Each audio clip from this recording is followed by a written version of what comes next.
Muri Zimbabwe tinokuchingamidzai zvekare kune chimwe chirongwa pano paZim Facebook Secrets and Confessions. Ndichida kungotenda kunemi vose vanotifollowa panapa pa YouTube zvekare nemi munolaika nekukomenta on each and every episode tichibatsirana nana Haiti. Thank you very much. Rekedzai tibva tapinda muma messages edu yatadzoka takakubatirai. Message yedu yekutanga yakamira sekudai so: hanzi ruchiva rwemari ndo ruchandiendesa kugehena kuromba kwangu. Makadi yenyu mukomanashi munogona kuviga zvenyu zita rangu. Ndiri munhu anozivikanwa if vanhu vakaziva kuti ndini ndiri kutaura izvi ministry yangu inobva yabroka kekekeke. Kubroka ka handiti munoziva kuti church ibusiness ko tingagorarama sei business nekuti unenge uchidawo kutodzosa mari kana mukatenga ma-instruments muchechi inenge itori loss kwauri kana kuri kunzi chechi yako inenge iine vanhu vasingabvisi mari dzakaita sechegumi nezvakangosiyana siyana. Saka iniwo ndauya pano nekuti ndiri kutotya kufa, ndiri kutya kurara, ndinokwanisa kungorara ndakasvinura ndiri paNetflix kana ndikangoti ndava kutsumwaira. Serimwe zuva pandakange ndichiona Lucifer ndakarohwa gwenya nechekumusoro ndikanobondera pacoffee table mushure mekunge ndatanga kutsumwaira nekuti munhu wandakachekeresa ari kupfuka ari kundimukira chipoko. Uye zvikare zvinhu zvandakaita ndinoziva kuti Mwari vakatondisiya nechekare nekuda kwehuipi hwangu. Ndiri pastor in a Pentecostal church kubva kuma 2000s. Ndakakurirawo magutu. Baba vangu vakange vari vamufundisi zvekare. Vakange vari munhu ainge achitya Mwari, aiziva Mwari zvechokwadi, asi takakurirawo muhurombo tiri vanhu vakange vachitambura. Asi baba vangu kunyangwe vakange vari murombo kudaro vairemekedzewa nevanhu because vaizivikanwa kuti vakange vaine simba raMwari rainge riri mavari. Problem yainge iripo yainge iri yekuti iniwo ndaivenga kunzi uri murombo. Mukoma handiri kukunyeperai, ndainge ndaneta nekungogara ndichingosekwa. Saka makange muri muna 2014 I was a pastor in a small church mukwekwe. Church yacho yaingova nevanhu maybe 25. Saka pa vanhu 25 offering sure kana vanhu vakabvisa madola, tomboti munhu wose including me nemukadzi wangu tose tabvisa madola, taingokwanisa kungobata $25. Saka $25 times 4 $100.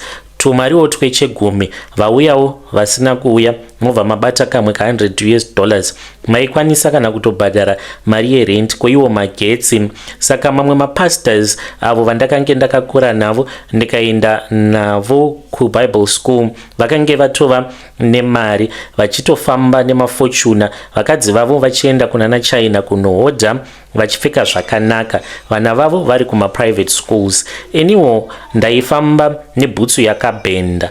I'm sure kuti vanhu vaitonditi chabhenda because bhutsu iyoyo ndakange ndava nemakore kubva zvandainge ndakaitenga. Dzimwe nguva ndaikwanisa kutosunga bhutsu newaya.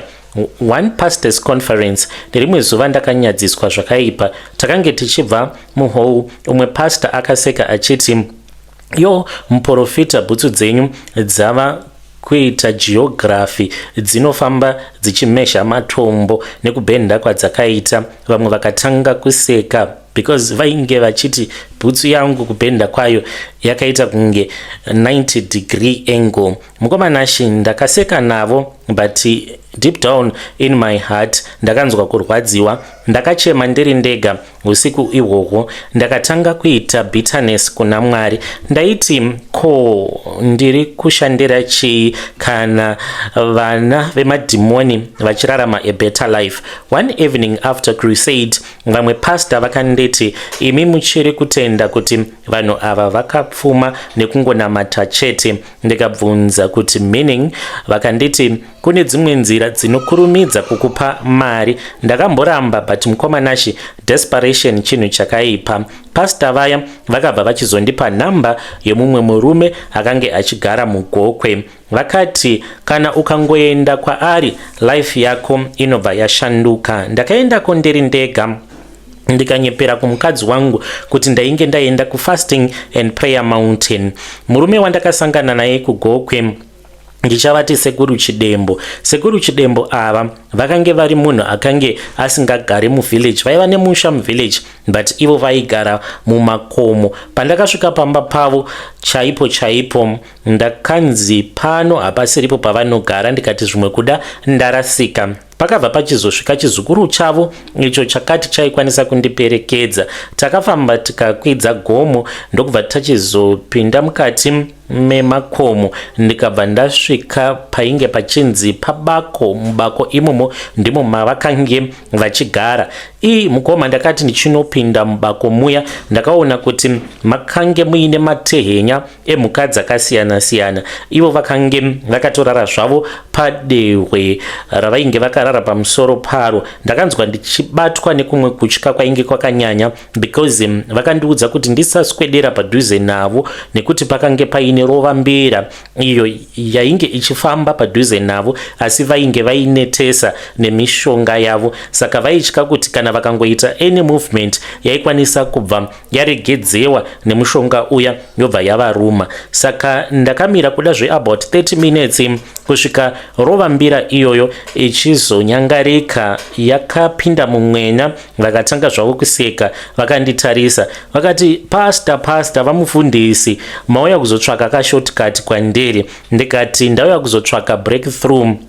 Vakaseka zvekuti ndakasvika pakubatwa nekutya. Vakati unoda mari yakawanda zvekusvika kupi? Ndikati ndiri kuda kusimuka ini nekuti ndaneta neurombo. Vakanditarisa vachiti urombo hunongobviswa neropa chete. Dai ndakabva ndatiza hangu ipapo, but ndakange ndichida kubudirira kuratidza vavengi vangu kuti neniwo Mwari vainge vachindida. Vakandiudza kuti sacrifice yandaifanira kuita, ndaifanira kusacrifice chinhu chandaida chaizvo. Saka ndakambofunga kuti maybe mbudzi kana kuti mombe. Then vakabva vati kwandiri, mwana. Mukomanashi ipapo pavakanditi unosacrifice mwana. Ndakaita kunge ndainge ndarohwa nemagetsi. Ndikati aiwa, it is impossible. Vakati saka famba zvako munyasha mutendi. Vakatanga kuseka vachiti ucharamba uri murombo. Ndakadzokera kumba ndiri confused. Ndikatanga kutarisa mwana wangu mukuru differently. Akange aine 11 years, a smart boy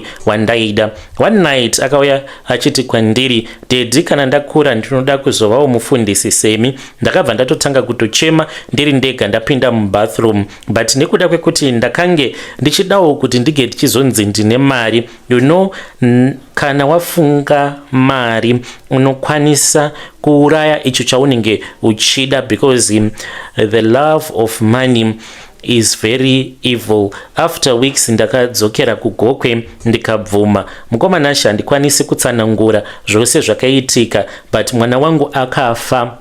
Mwana wangu uyu haana kufa zvekungourawa pamweya. Mwana wangu akatemwa nematemo. Uyo akamutema nematemo handingataure hangu nezvake, because inyaya yakazotoenda mumatare edzimhosva. Saka ndinotya kuti kana ndikanyanya kuita too deep zvimwe kuda, vamwe vanhu vanenge vachiziva nyaya iyoyo vanogona kuzonzwisisa kwandiri kubva nekwandiri kuenda, because munhu wacho akazosungwa kunyange zvake akaponda mwana wangu, but kuponda kwaakaita mwana achimuponda nekumutema nedemo akange akatogarwa nemhepo inokonzeresa rufu. Kuvazhinji kavaya vanozongonzi akaponda nenge, kazhinji zvinoitika panenge paine munhu anenge akatoita sacrifice mumhuri. Saka aita sacrifice kudaro, vanhu ava vamunoita masacrifice haafaniri kungofa rufu rwuri nyore,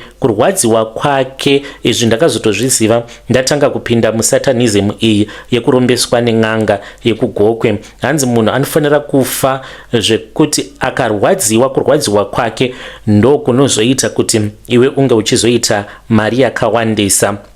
Saka paya pamunonzwa zvichinzi vanhu vapondana, kazhinji kana mukada kunyatsokutarisisa, you would find out kuti from the other family kunogona kunge kuine munhu anenge akaromba, anenge agara zvake akaudza zvinhu zvake kuti gore rino kuchadeuka ropa, zvichireva izvo kuti panodeurwa ropa panotoitika hondo, ropa robva radeuka. Saka mwana afa ndakange ndichitoziva zvangu chokwadi changu kuti ndainge ndazviurayira mwana wangu. Tiripo parufu ipapo ndainge ndichitochema sekunge munhu ainge achirwadziwa, but ndaitofara mumwoyo, but I was anxious kuti ndainge ndichazobudirira here sezvandainge ndakavimbiswa nasekuru vekugokwe. Saka after mwana wangu avigwa ndikangoti zvinhu zvangu zvakatanga kufamba ende ndakatanga kuitawo mari yakawanda. Ndakamboita munhu aiita mamiracles zvekuti ndainge ndava kutounganirwa nevanhu, but nekufamba kwenguva ndakatya kuti ndaizonyanya kuita mukurumbira, because kana wava nefame wava nembiri unosangana nematambudziko akasiyana siyana. Saka I bought my car the first time necash and ndikatotanga kutogarawo kumasuburbs. Ndikangoti ndipo pakatangira gehena rangu, because mhiko dzandakapiwa mukomanashi hadzisi mhiko dzinongopiwa munhu wose, ende vanhu vashoma vanogona kuzodziteedzera mhiko idzodzo. Mhiko yangu yekutanga ndeyekuti handifanire kuti ndige ndichidya hove ever. Even smell yehove inotondirwarisa, ndinotanga kubuda mamwe mazipundu. Second mhiko ndiyo yekuti ndisati ndarara nemukadzi wangu, iyo ndiyo yakandipedza power.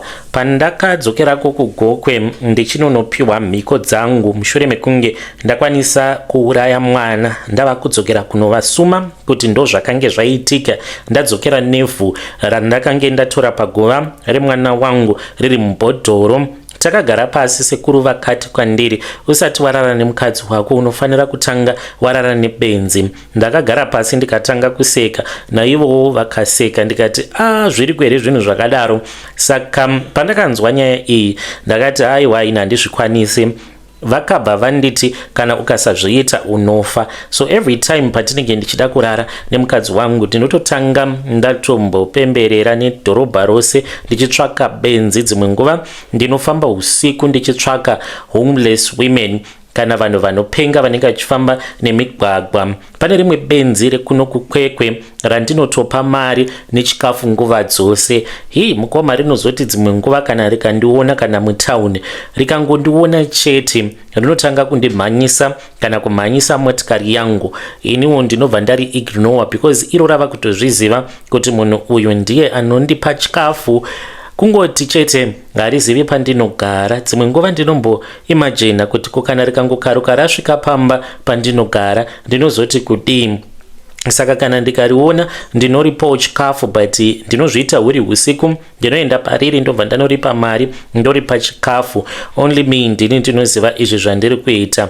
Saka mukadzi wangu now ava kuona kuti pane chisiri right, because ndinongogara ndichingoramba kurara naye. Dzimwe nguva anotombopfekawo zvakanaka achindimirira, but ndinobva ndatongocreata diversion yekuti ndine prayer overnight. Meanwhile ndinenge ndatombobuda ndoenda ndonotsvaka benzi. Kana ndatsvaka benzi ndobva ndachizodzoka kumba, ndobva ndamuudza kuti ndinokwanisa hedu kupinda muimba yemukati. Hakuna gehena rakaita segehena iri randakazvisikira pasi pano pezuva. After every act iyoyo ndinotorara nemudzimai wangu. Fiye yekufa ndo iri kuita kuti ndirambe ndichizviita zvinhu izvi.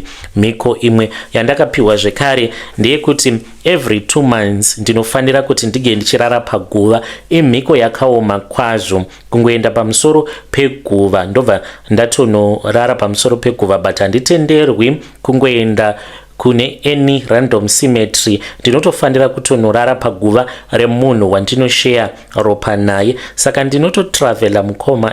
Kuneta kwacho handichazororika kungogara uri parodi uchingodriver uchingofambira nyaya dzasatani.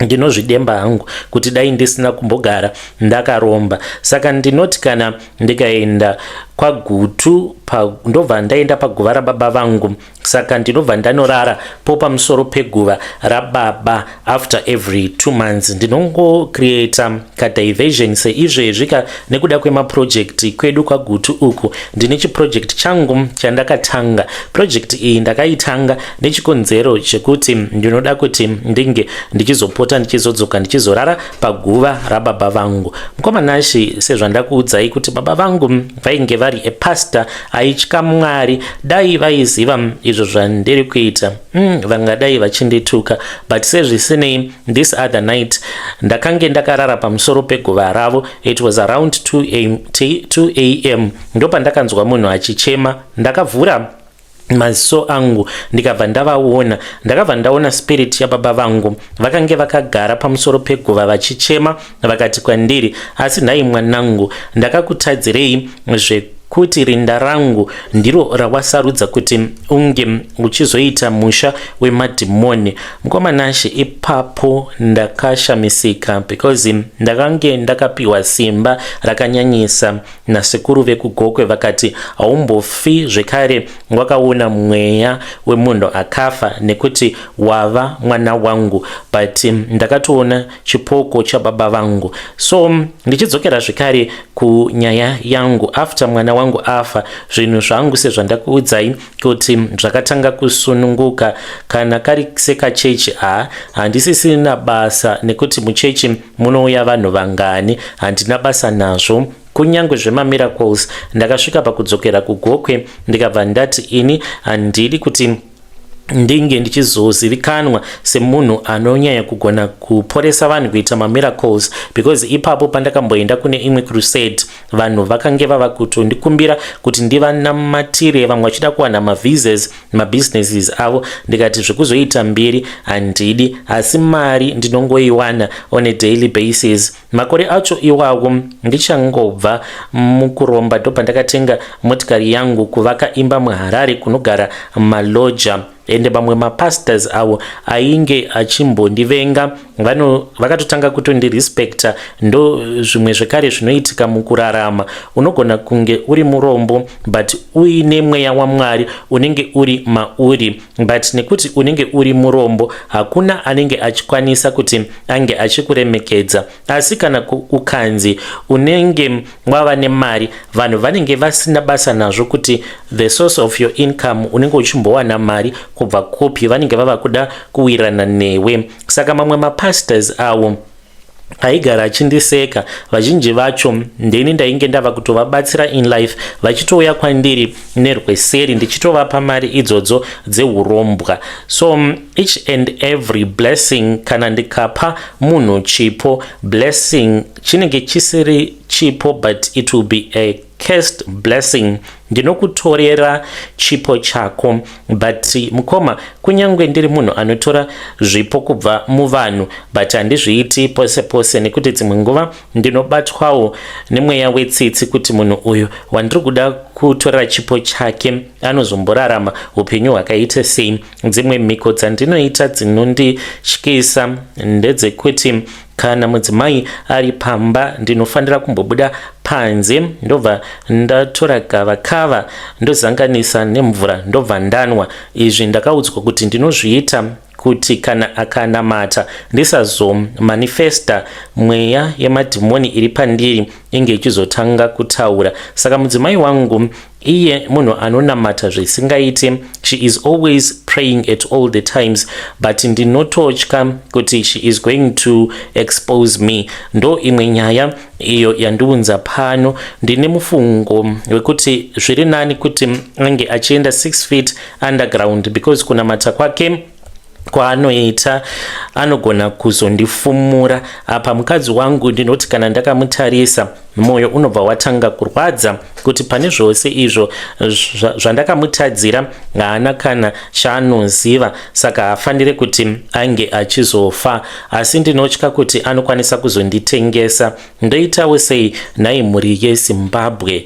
Ndouraya here mukadzi wangu kuti ndinge ndichiseva image yangu, because mudzimai wangu kana pari sepakunamata anonamata zvekuti unonzwa kuti ya denga riri kubvuma riri kuburuka. Ane mashoko akandiudza ndisingatauri hangu pano pachaunga nekuti zvimwe kuda anokwanisa kuzonzwa confession obva aziva kuti ndini ndiri kutaura apa. Saka ndangouya pano kuti ndige ndichizobvunza kuti munozvionawo sei nhai mhuri yeZimbabwe. Ndafunga hangu kuti ndinge ndichiuraya mudzimai wangu through my sacrifices, even though ndisingakurudziri kuti vamwe vanhu kunze uko vange vachienda kun'anga vachinonorombesewa, because you will regret for the rest of your life. Ndipeiwo maadvice ndichange ndichizoteverera ndiri mucomment section. Muri yeZimbabwe ndo message iyo yandakatumidzirwa ichibva kuna vamufundisi avo. Titaurei navo mucomment section. Hanzi dzimwe nguva ndinorohwa mambama kana ndikada kungokotsira zvangu ndichiti I just want to relax, ndida kumboonawo Netflix, hanzi mambama ototanga kutonaya zvakaoma. Ngatitaurei navo mucomment section. Rekedzai tibva taenda panyedu inotevera. Hanzi mukomanashe muri sei, please post my story makavigawo chitupa changu. Ininiwo ndinoita zvesports betting, saka ndiri kungogara ndichingodyiwa nguva dzose. So ndine umwe mudhara uyo wandakabva mukutaura naye paFacebook. Handizivi how true it is, but so far vamwe vanhu vandiri kutaura navo avo vari kuti vakabatsirwa naye, vari kuti mushure mekunge vabatsirwa zvose zvakabva zvaita. I know kuti vamwe munokwanisa kuti uchaskamiwa, hakuna zvinhu zvakadaro. Listen to my story. So mukoma, pandakatanga kuita zvesports betting ndainge ndichida kungojoinidzawo zvimari kuti ndinge ndichiita maprograms angu, but ndakakwanisa kudzosa mari yangu nekukasika. Handina kunge ndakaziva kuti zvesports betting zvitori neaddiction mukati, plus zviri demonic, nekuti ndo zvaunenge wava kungofunga nekungoita nguva dzose.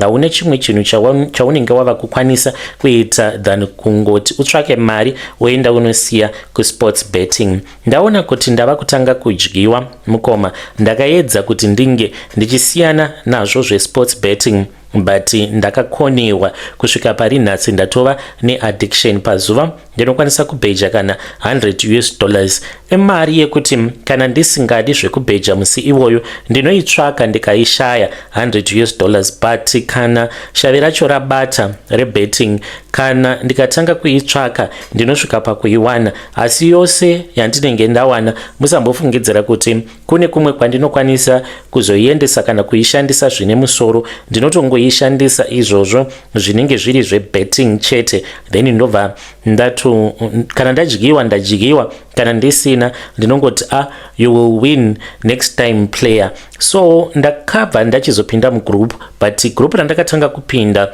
ndere maSouth Africans vanoita zvekutumidzirana mavouchers. Saka ndakazowana rimwe group zvekare rekunoku kuZim vanotumidzira zvekare mavouchers. Ndapindamo mugrupu imomo mune n'anga dzinoita dzichimaketa. I then spoke neimwe n'anga, ndataura nen'anga yakabva yandiudza kuti iyo ine mushonga menanzi unopiwa chibhodhoro chinenge chiine mafuta esandawana, then wobva watanga kubheja, but unotanga wambozvizora nemafuta acho iwawo anokutengesera mafuta iwawo. Ndakati zvimwe kuda ndezvekunyepa izvi. Then ndokubva anditi kana uchifungidzira kuti ndiri kunyepa ndichakupa mafone numbers yevanhu vandakabatsira. Ndikati okay, bring them. Akandipa mafone numbers akawanda emaZimbabwean vari kuSouth Africa. Ndikati ichi chisyndicate. Pandakazobvuma akandipa manumbers ekuAmerica. Ndikataura nemunhu ari kuAmerica akatonditumidzira mapictures, akaita video call, akawandisa face yake. Ndikatoona kuti zviri chokwadi munhu ari muAmerica. Akati naiyewo anoita zvebetting, hamene kubheja kwavanoita kuAmerica. Hanzi kunyange hondo dzekuIran vanotobheja uchitowina kuti nhasi America iri kuzobomba here kana kuti kwete, but ari kushandisa mafuta esandawana. Ndafunga kuti ndinge ndichimupa mari mudhara uyu wepaFacebook andipe mafuta acho iwawo esandawana ndione kuti zvinobuda here. But the guy wandakataura naye ari kuUK muZimbabwe ari kuti dai ainge achitokwanisa kutowana munhu waanokwanisa kutengesera mafuta kana kumupa for free aimupa, because mwana wake hanzi ava kubudirwa nemweya wenko because achiti ukaramba uchishandisa mafuta iwawo ndoda kuparadza musha wose. That is the story that he told me, even though akaramba kuhama dzake kuti haana kana zvaanomboziva pamusoro pemafuta. Ndikati chindipa sekuru vakati hazviite, mafuta acho anotanga apfuura nemaoko mangu, ndokutengesera, unofanira kundipa something, ndokupa mafuta acho. Ndibetsereiwo nemazano, ndichange ndichizoteverera ndiri mucomment section. Muri yeZimbabwe ndo message iyo yandakatumidzirwa ichibva kuna mukoma vedu. Zvakangooma hazvo vedu we, muchatengeserwa zvikwambo zvinozokunetsai mune ramangwana, asi ndo nyaya yavo. Let us try to speak with him mucomment section. Rekedzai tibva taenda panyedu inotevera. Nyedu inotevera yakamira sekudai so. Hanzi mukomana Shemuri sei, please post my story makavigawo chitupa changu zvandakaitawo nerimwe gore nekuzopengesa mwana wevanhu. Ndakazongosiya zvangu basa, but sezvo vari maIndia havana kunge vakazviziva kuti ndini ndakange ndazvikonzeresa kurwara kwakange kuchiita mwana wavo. Nyaya yangu mukomanashi yakatangira pakuenda kune venguo tsvuku. Saka ndava kuendako ndakaudzwa kuti pakange paine mhepo yainge isina kunaka. Mhepo iyi ndiyo yainge ichinditeverera, ndiyo yaikonzeresa kuti pavanhu ndisaonekwa sekunge ndiri chinhu, ndinge ndichingova munhu anongogara achingotarisirwa pasi nguva dzose. Vakabva vachizondipa munamato wavakati unopota uchishandisa munamato iwoyo. Ndikati zvakanaka zvakadaro. Saka ndakati ndichishandisa munamato, vakazondidaidza nerimwe zuva vakati ndige ndichizoenda kumba kwavo. Ndikaenda ndikanotora umwe munamato uyo wavakati munamato uyu kushanda kwavo ndaifanira kuti ndinge ndichizotora hembe dzemwana wemuIndia wandakange ndichishandira. Ndatora hembe idzodzo ndaifanira kuti ndinge ndichizodziwacha, then ndadziwacha mvura yacho ndo yandaifanira kuzoshandisa pandinenge ndomubikira zvokudya zvake. Imwe yacho ndoitora, then ndobva ndachichizopota ndichigeza nayo, asi ndageza ndainge ndisingafaniri kuzorasa mvura yacho iyoyo yandinenge ndagezesa,